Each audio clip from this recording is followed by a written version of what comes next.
Ormoc City Mayor Richard Gomez and Juliana are thrill seekers. The actor turned Politiko once brought his daughter for a joyride in Lake Danao Natural Park.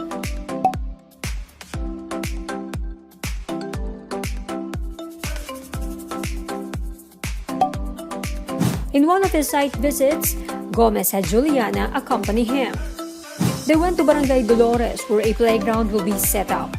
The father-daughter pair had their own share of fun sitting on top of a giant structure. It's a Jackstone piece in the soon-to-rise playground complex.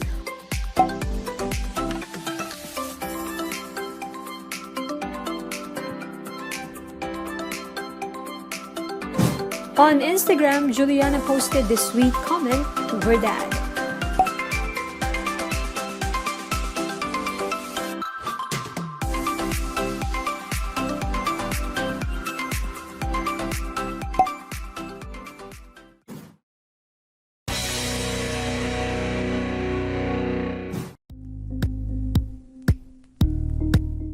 Thank you for watching Politiko TV. Please like and subscribe to our channel for more videos.